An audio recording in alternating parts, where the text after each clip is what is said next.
All right, we've got here security.org, and it's about insecurity engineering. Let's give him a big hand.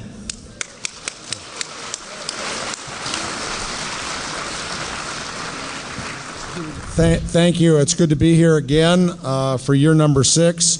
This is Matt Fiddler, Tobias Blusmanis, for you that don't know us. We're going to talk today about locks and insecurity and some real problems. In years past, we've talked about high security locks as opposed to conventional consumer level cylinders. So this year, we thought we'd take a broad cross-section of different kinds of locks, talk about them, design problems and what the issues are, and run 5 videotapes showing how easily they can be opened.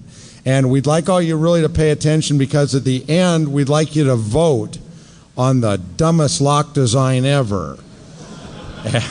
This is sort of like American Lock Idol. And so we really want to know that, and we want some feedback if we have time as to what y'all think about the insecurity engineering that's gone into a lot of these products. And I might also note 3 of the 5 are imports, 2 from China, 1 from Finland, and then 2 are made in America. So we'll proceed. So lock design, mechanical versus security engineering, and we want to draw that distinction. All of the engineers at lock companies around the world are pretty good at making things work mechanically, but most of them really don't understand the concept of security engineering and making things not only work properly, but making them secure. So again, at prior DEF CON presentations, we've really focused on mechanical locks, high security locks, and now we're into the electronic and electromechanical locking systems. So we've looked at vulnerabilities in all of these kinds of cylinders that have resulted from defective or deficient engineering, in our view. There's also, as we've talked about many years in the past, the standards. And y'all need to understand, and we're not going to dwell on them today, but Underwriters Laboratories and Builders Hardware Manufacturers Association is responsible for developing standards in America for security systems, locks, safes, ATMs. And so everything in this country and everywhere in the world, as you know, runs by standards. And so if the standards don't cover real-world attacks, then there's a real problem and there's a disconnect, and the consumers are ultimately at risk. And so basically, everybody understands how to open certain locks, but they don't understand why they can be opened. So insecurity engineering, it's an intersection of mechanical and security engineering. You have to have both, or you can't make a secure product. And the real problem in our view is there's a real false sense of security by consumers, by business, even by some government agencies that don't have a testing program. They don't understand that a lot of these locks really aren't designed properly and can be opened and circumvented either by covert entry, forced entry, or a violation of key control in seconds by very simple techniques. The other problem is there's a lot of misrepresentations, either knowingly or not, by a number of lock manufacturers with regard to the security of their products. And this is really a problem in the industry. A lot of them, frankly, use the standards as their cover to say, well, our locks meet the standards. The problem is the standards don't cover a lot of issues, or they're not interpreted to cover, especially, for example, bumping, which we'll talk about later as far as what the industry has done since this has been public for the last 5 years. They have made changes. And so this is what we're going to talk about today, and specific design failures in 5 different kinds of locks. Matt? So we have the QuickSet Smart Key, which is right up here. And again, remember, you're going to vote on what is the... Hello? Can you hear me now? Much better. All right, so we got the QuickSet Smart Key, which is right up here. We have the Kaba InSync, which is... The middle one. Right here. Next to the big safe over here is the AMSEC ES 1014. The iLock. Toby, if you want to hold up the iLock. Well, the iLock is very small, but there it is. This is really, really, really a clever lock that we'll talk about. It's developed in Finland. There's no batteries. It's an electromechanical lock, but there's no batteries in the lock. There's no batteries in the key. And so the real important thing in that issue to remember is clever does not mean it's secure. And Neither patents. yeah, patents don't mean it's secure. Clever doesn't mean it's secure. Awards don't mean it's secure. As we've repeatedly shown at DEF CON and other venues, there's a real disconnect in engineering. And I should also note that Toby, to my right, is a 25-year working locksmith in Miami.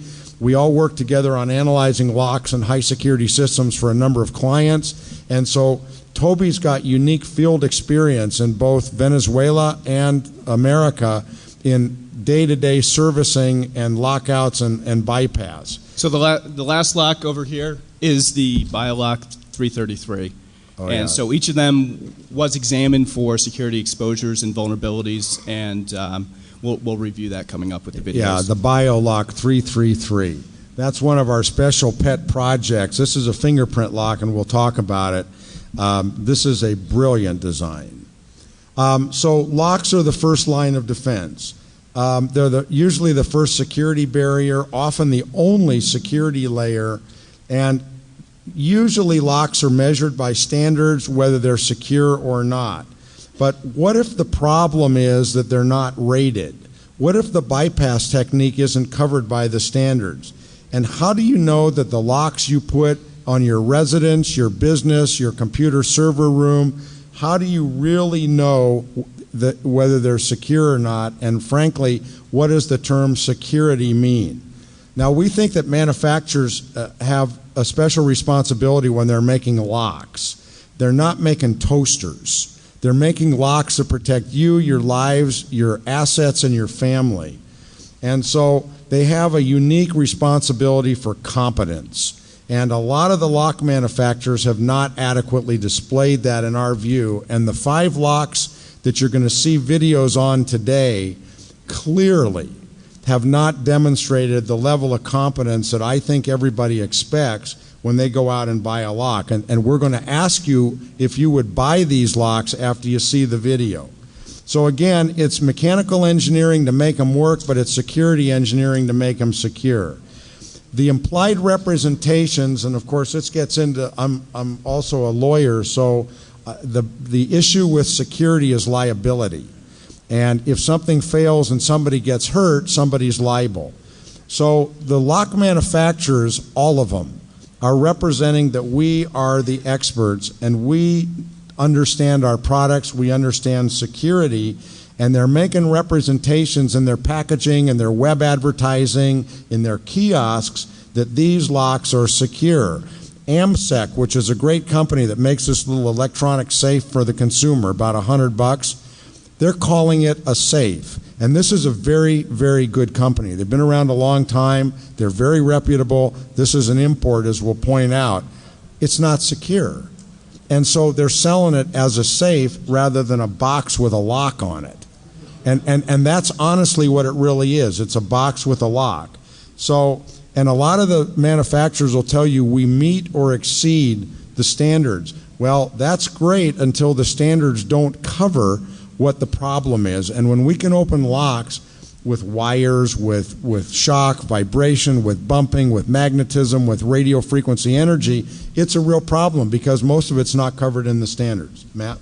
And paper clips, ballpoint pens, aluminum foil. Let's not forget the ballpoint pens. And a host of other bypass techniques. Right. So expertise is required in lock design. Mechanical engineering, security engineering, minimum industry standards require a level of knowledge. And security engineering specifically requires an understanding of all these bypass techniques. And if you don't have that, you can't make a lock that's secure. So engineering failure is the results and consequences. Insecure products, often very easily bypassed, as we're going to show today. Use the standards to measure when they do not address the relevant issues. The products, all of these products look great. The problem is none of them are. They all really look secure, and especially the imports from the Orient They figured out how to make chrome 1 micron thick look really great until you take it home. And then it doesn't work so well. The problem is the consumers, you guys, you don't understand this a lot of times, and you believe what the manufacturers of their advertising represent. So cost and appearance versus quality and security. Do you get what you pay for? $2 locks are $2 locks. And quality costs money. Quality equals tolerance and materials. And some of the cylinders that we've dealt with, $2 to manufacture the cylinders that are being sold for $20, $30, $40. The problem is they're still a $2 lock. And that doesn't equal security. As we noted, clever designs, frankly, may reduce security, not increase it. There are lots of really neat locks out there, and a lot of them are indeed secure, but there are a lot of very clever locks that aren't secure at all. So, security grades versus security ratings. Matt, why don't you talk about this for a minute? So we talked about security standards a couple years back in ANSI, BHMA, and UL 437, specifically with regards to the medical locks.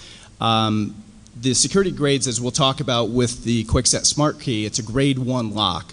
So as you look at the packaging, you're in the store, you're in Home Depot or Lowe's, and you're about to purchase this lock, you're looking at the package that depicts a product that's grade 1 security.